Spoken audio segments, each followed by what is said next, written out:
conjures up an image in my mind of the great movie Apollo 13, where Ed Harris puts all the materials that's up on Apollo 13 on the table and says, we have to make an oxygen scrubber out of this, or something like that to save figure it out. Yeah.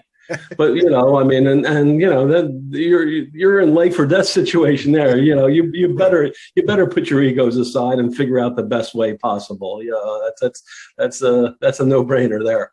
But, we feel the same way. You got to, the solution has to matter. It's got to, everyone's always looking for the best solution. And it is pretty surprising in our place how agreement just comes. Like, I can't even think of when, there was a battle over a couple of concepts. I mean, and there may be, we discuss them with a client, there may be, hey, we're pretty equal in these three, there's not like, we need your way in here because this team sees these 2 or 3 concepts as all having equal merit. They all have their problems. They all have their advantages. You can't, there's nothing's perfect in this. But then, then the client weighs in and almost always the right concept presents itself.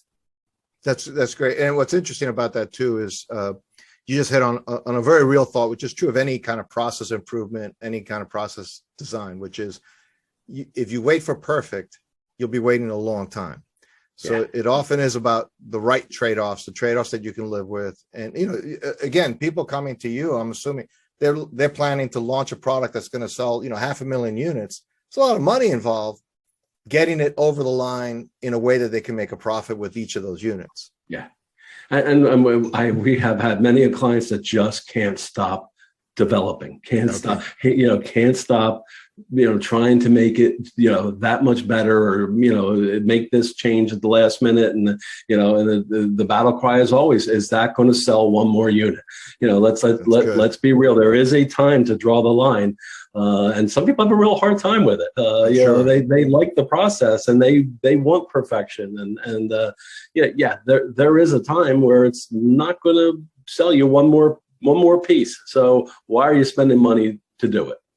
Well, and we've mentioned Apple, Microsoft. These are companies that become obviously among the most valuable companies in the world, who made really captured the idea of launching a product that didn't have everything, but had enough to move units and get people into their environment, into the buying into their story. Yeah, and waiting 6 months or a year wasn't going to sell them one more unit. Yep. But 6 months later or a year later, they're coming out with the next generation, right. And guess who's upgrading? I'm always guilty of that. Like, I love all the new bells and whistles. So as long as it's not a faulty product. I mean, as long as what the changes aren't correcting something that that's going to leave a bad taste in the customer's mouth. You really have to look at that. Why are we making this change? Is it going to sell? Is it going to make the product better enough to sell more pieces, or are we just spending money, because we know that it's an improvement that should happen, but it could happen on the next round.